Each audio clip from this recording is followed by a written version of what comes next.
apa kabar guys? Hari ini kita akan melanjutkan episode kemarin. Solo Camping. Narik Rock. Chapter bab 65. Sepanjang hari, Baek Miho memantau situasi anggota guild saat berada di guild. Di antara Dungeon tipe lapangan yang terletak di kota, ada banyak tempat di mana sinyal ponsel lemah. Tentu saja, tempat di mana kabut biru tebal berada adalah tempat di mana sinyal akan menghilang. Tetapi Dungeon yang digunakan bersama dengan Hunter peringkat C saat ini menghindari tempat-tempat seperti itu sebisa mungkin. Wakil Ketua, kami menerima panggilan dari Times Square. Apakah itu Min Sung? Belum pasti. Namun, ada fenomena yang tidak ada dalam data guild. Tidak ada dalam data. Miho terkejut mendengar laporan dari karyawan itu. Kekuatan informasi yang dimiliki Guild White Tiger cukup besar. Terutama, Dungeon yang di-raid dengan Hunter peringkat C hari ini adalah tempat yang telah diverifikasi beberapa kali. Tetapi sesuatu yang tidak ada dalam data telah terjadi. Pada saat penjahat sedang berkeliaran, Baek Miho tak bisa membiarkannya. Fenomena macam apa itu? Kabut dan lebah beracun. Dalam rekaman CCTV, penampilan Min Sung berubah menjadi bentuk yang mirip dengan lebah. Entah itu skill atau apapun. Jika lebah tiba-tiba muncul di Dungeon, pasti ada semacam hubungan dengannya. Ayo pergi ke Times Square. Atas perintah Baek Miho, anggota guild yang menunggu segera bangkit. Ketika Baek Miho tiba di Times Square, dia menahan napas begitu memasuki Dungeon. Ini begitu rumit. Labirin kabut beracun yang tebal. Aku tidak menyangka racunnya begitu parah. Tentu saja, para hunter memiliki ketahanan racun yang jauh lebih baik daripada orang biasa. Kebanyakan racun tidak begitu efektif. Bahkan jika mereka diracuni, mereka dapat menerima perawatan dari healer. Jadi hampir tidak ada situasi di mana mereka berada dalam bahaya racun. Namun, jika seluruh Dungeon dipenuhi kabut beracun yang begitu tebal, situasinya berbeda. Karena mana healer terbatas, mereka tidak bisa menggunakan skill detoksifikasi. Semua orang pakai masker gas. Saat Baek Miho mengenakan masker gas di wajahnya, tangan Baek Miho dengan cepat menangkap sesuatu. Itu adalah kelabang gurun yang terkontaminasi yang bersembunyi di kabut beracun seperti seorang pembunuh. Baek Miho sangat terkejut saat dia melihat tetesan racun yang menempel di ujung taring kelabang gurun. Monster berbentuk serangga yang dipenuhi dengan mana. Dan serangga beracun seperti itu berkeliaran di sekitar sini. Bahkan dalam kabut yang sangat beracun. Dia khawatir tentang keselamatan para hunter yang masuk lebih awal. Wakil Ketua, anggota Guild White Tiger memandang Baek Miho dengan cemas. Ayo cari orang yang selamat sebanyak mungkin. Baek Miho mengertakkan gigi dan berjalan menuju labirin kabut beracun.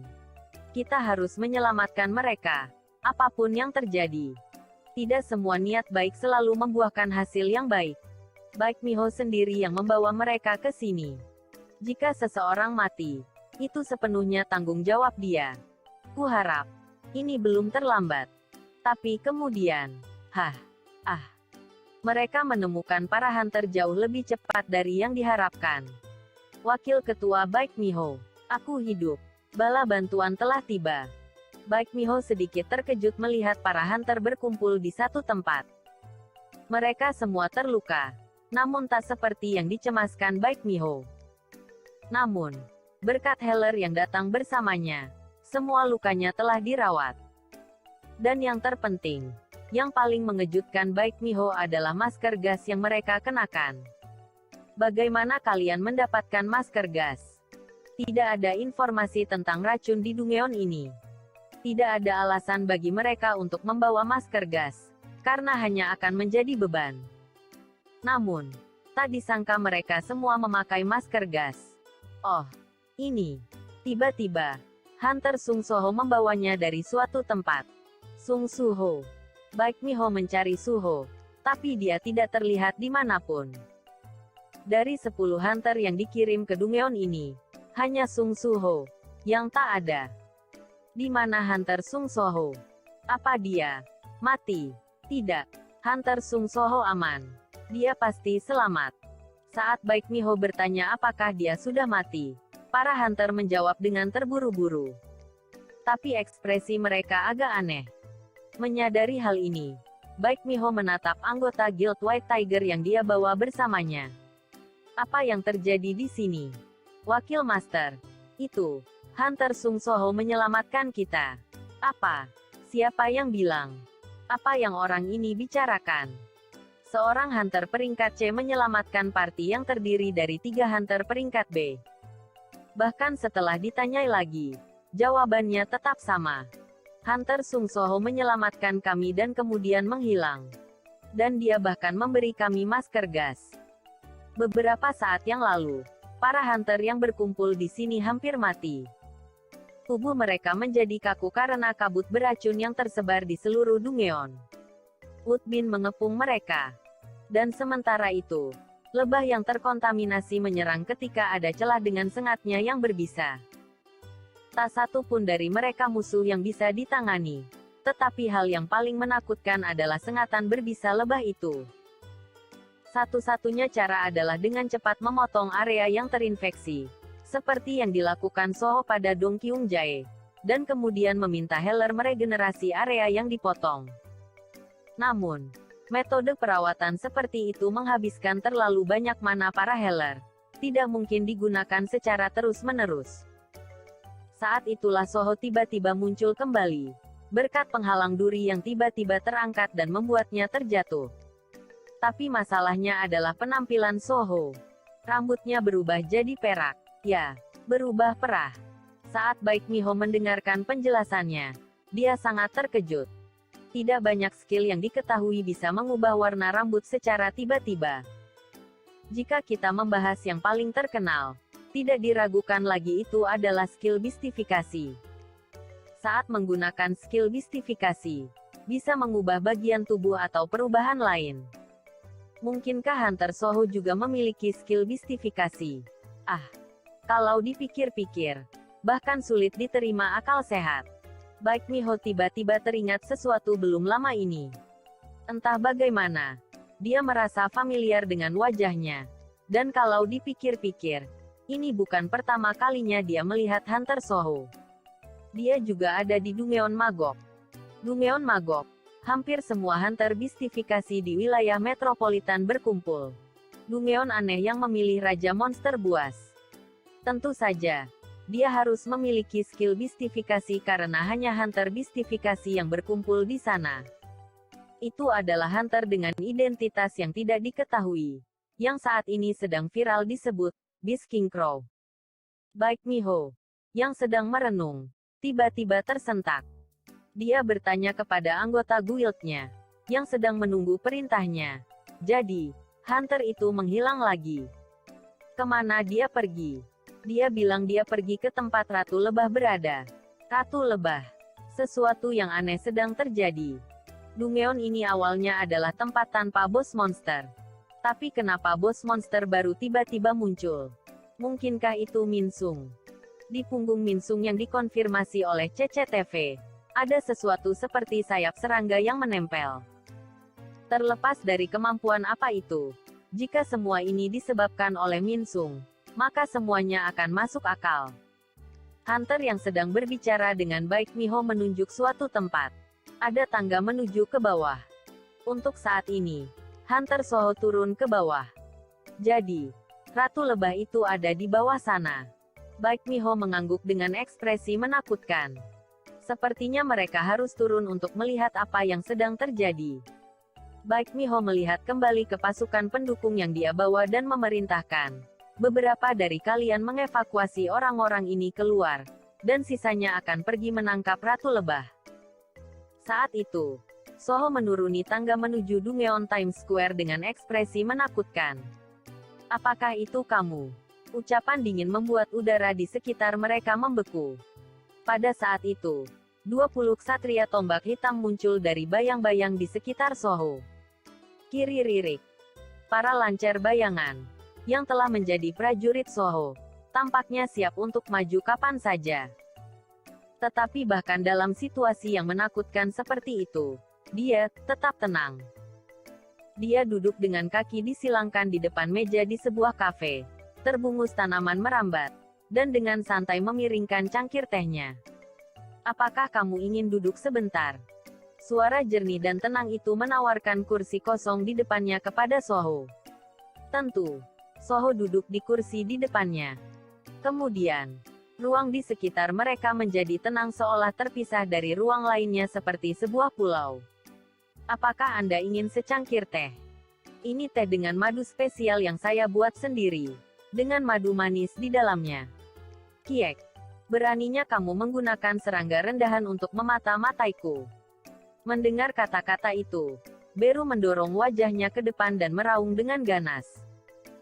Meski tubuhnya masih sebesar kepalan tangan, dia membuat wanita itu benar-benar terkejut. Astaga! Saya melihat Anda memiliki beberapa pengawal yang hebat sekarang.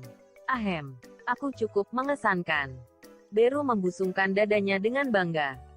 Wanita itu tidak bisa mengalihkan pandangan dari penampilan Beru. Asap hitam menyelimuti seluruh tubuhnya, kecuali kepalan tangannya yang sebesar semut. Namun, kekuatan serangga ini tidak sebanding dengan ukurannya. Semakin kecil dan lemah penampilan mereka, mereka tidak bisa diremehkan di dunia serangga. Serangga dengan kehadiran seperti ini adalah yang pertama sejak kue resa. Tapi, wanita itu bingung. Kondisi Beru sangat aneh. Meskipun kehadirannya sangat besar, dia bisa merasakan ketidakstabilan yang memancar darinya. Apa yang kalian lakukan di sini? Kencan buta. Melihat keduanya menatap satu sama lain dengan ekspresi aneh. Mendengar kata-kata itu, wanita itu dengan cepat menyapa Soho dengan sopan. Oh, ini bukan waktunya untuk memikirkan itu. Oh, maafkan saya. Nama saya Arsya.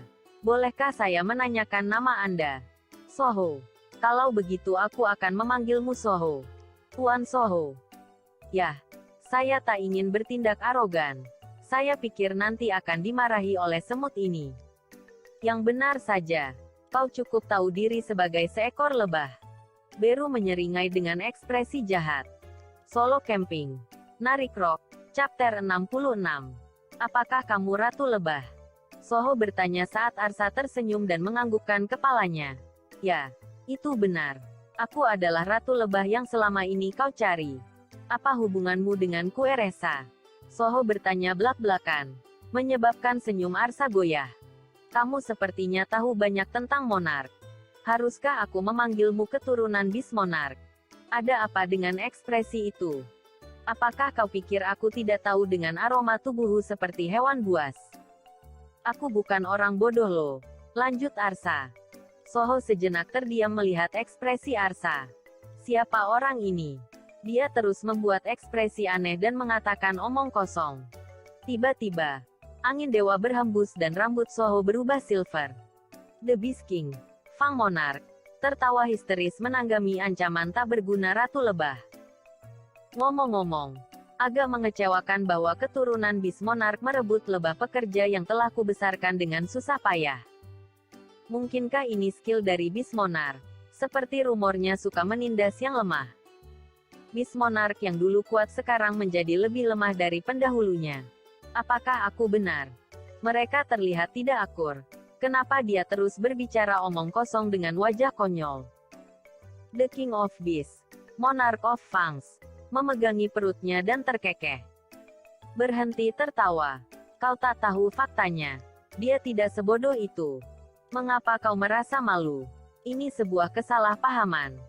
Saat itu, Beru mengirimkan pesan langsung ke Soho agar Arsa tidak mendengarnya. Seperti yang saya sebutkan sebelumnya, munculnya keturunan monark dikarenakan monark yang mati meninggalkan singgasana kosong. Tapi Shadow Monarch, pemenang perang, masih hidup. Jelas Beru. Tidak ada yang akan menganggapku sebagai keturunan Shadow Monarch. Begitulah kenyataannya, pikir Soho. Soho adalah putra Shadow Monarch tetapi bukan penerus resmi. Lagi pula, keberadaan keturunan Shadow Monarch tidak mungkin. karena dia adalah monark yang memerintah atas kematian, dan kematiannya sulit dibayangkan. Ini dikonfirmasi oleh jendela status Soho. Jendela status. Nama, Sung Suho. Tingkat, 28. Job, tidak ada. Jika Soho adalah penerus resmi, tidak mungkin jobnya tetap kosong. Ada bukti lebih lanjut juga. Prajurit bayangan yang berdiri di belakang Soho adalah bukti bahwa dia bukanlah seorang monark dan tidak dapat memimpin Shadow Army. Bahkan jika dia mengekstraksi mereka sebagai prajurit bayangan, mereka hanya bersifat sementara dan akan kembali ke kehampaan setelah 1 hari. Namun, Soho tidak perlu menjelaskan semua ini kepada Arsa. Jika dia memiliki kesalahpahamannya sendiri, Soho bisa memanfaatkannya. Mari kita lihat apa yang terjadi sekarang, pikir Soho. Jadi, apakah kamu keturunan Kueresa? Soho bertanya pada Arsa. Baiklah, mari kita lihat. Sebenarnya, kita semua serangga adalah keturunan Kueresa. Kueresa adalah satu dan semua. Dia adalah ibu dari semua serangga, jawab Arsa. Jangan bertele-tele. Sebenarnya, tuan muda yang berbelit-belit. Bisikan Beru untuk sesaat diabaikan. Ya ampun, kamu menakutkan, jawab Arsa. Kemudian pemandangan yang mengejutkan terungkap. Dalam sekejap, kedua tangan Arsa hancur menjadi lebah yang tak terhitung jumlahnya dan berhamburan. Sial, beraninya kau. Dalam sekejap, dengan penuh amarah tangan Beru-Beru menepisnya dengan cepat. Beberapa lebah kecil jatuh di atas meja akibat serangan itu. Lebah yang tersisa berkumpul kembali menjadi Arsa dan berubah menjadi tangan lagi. Mata Beru menyipit. Inilah yang sering dilakukan serangga lemah untuk melindungi diri mereka sendiri. Hoho. Berjuang untuk bertahan hidup adalah dasar dari serangga, bukan? Kemana tubuh utamamu berada? Astaga. Kamu tidak terkejut sama sekali. Bahkan dalam situasi ini, Soho tetap tenang. Dia belum pernah melihat nama Arsa sejak awal. Yang dia lihat adalah label nama dari banyak lebah terkontaminasi, yang berkerumun di sekitar tubuh Arsa. Ya itu betul. Aku tak berada di sini. Aku memelihara salah satu lebah pekerja. Dia memberontak terhadap dan aku memutuskan untuk memindahkan sarang. Seekor lebah pekerja. Apakah ini kebetulan? Ya itu betul. Wakil Guildmaster Lee Min Sung, yang saat ini menjadi topik hangat. Tatapannya tiba-tiba beralih ke ksatria bayangan yang berdiri di belakang Soho. Apakah kamu tahu itu? Para ksatria bayangan dulunya juga manusia. Mereka datang ke bumi dan mendekati saya dengan nafsu. Dan saya memberi mereka Royal Jelly untuk berevolusi menjadi lebah pekerja. Royal Jelly. Apa itu? Itu adalah kekuatan Ratu Lebah. Arsa memiliki racun khusus bernama Royal Jelly di tubuhnya sejak lahir. Racun yang disebut Royal Jelly itu manis seperti madu. Tetapi begitu masuk ke tubuh inangnya, racun itu mengubahnya menjadi lebah pekerja setia yang hanya mengikuti Ratu Lebah. Namun, kondisi untuk menjadikan mereka lebah pekerja cukup sulit. Kondisi, ya. Mereka yang tidak tahan terhadap racun Royal Jelly akan langsung mati. Dan mereka yang bisa beradaptasi akan bertahan hidup dengan kondisi membusuk. Membusuk. Seperti lengan gudong jahe. Kamu melakukannya dengan baik saat memotongnya. Tidak semua orang yang terkena dan memakan Royal Jelly akan berevolusi menjadi lebah pekerja. Awalnya, Arsa mengalami banyak percobaan dan kegagalan. Jadi aku mendirikan klub dan terus memberi makan Royal Jelly kepada banyak hunter. Dan akhirnya aku mulai mengerti. Mereka yang rela menerima kekuatan Ratu Lebah dan menyerah menjadi manusia akan menjadi lebah pekerja. Mereka memiliki satu kesamaan. Keinginan. Mata Arsa bersinar karena keserakahan. Siapapun manusia memiliki keinginan. Tetapi ukuran dan jenis keinginan itu bervariasi setiap orang. Di antara mereka, orang yang menginginkan kekuatan secara khusus. Dengan kata lain, hunter. Jadi aku menemukan mereka yang tidak puas dengan kekuatan mereka sendiri di antara para hunter dan ingin menjadi lebih kuat apapun yang terjadi. Oh, menemukan mereka itu mudah. Mereka baru saja berkumpul ketika saya melempar umpan. Soho segera menyadari metode apa itu. Serbuk bintang. Ya itu betul. Ketika aku memberi makan royal jelly kepada hunter yang menggunakan serbuk bintang, lebah pekerja yang paling ideal akan lahir. Dan aku kitulan menerima serbuk bintang dari wakil Guildmaster Lee Min-sung.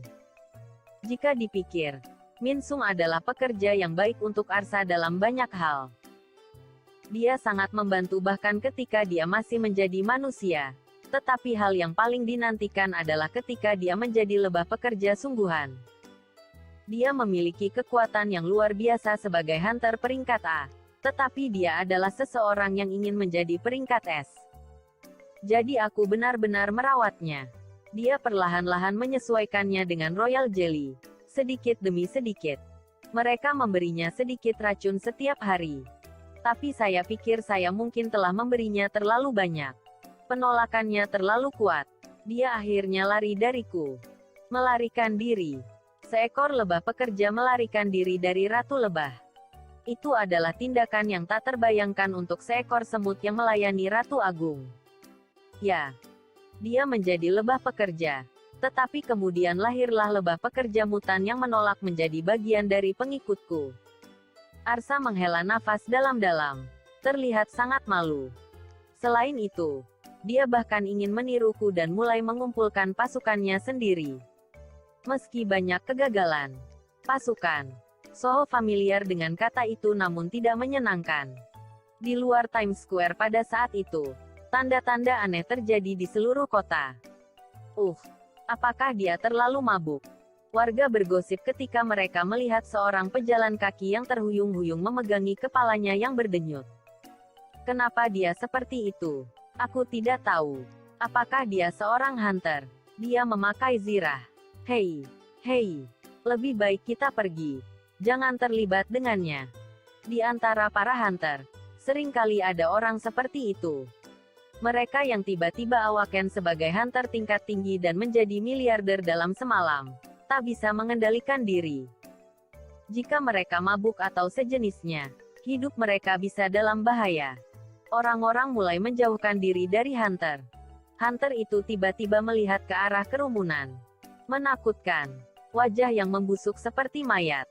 Orang-orang yang melihat penampilannya histeris ketakutan.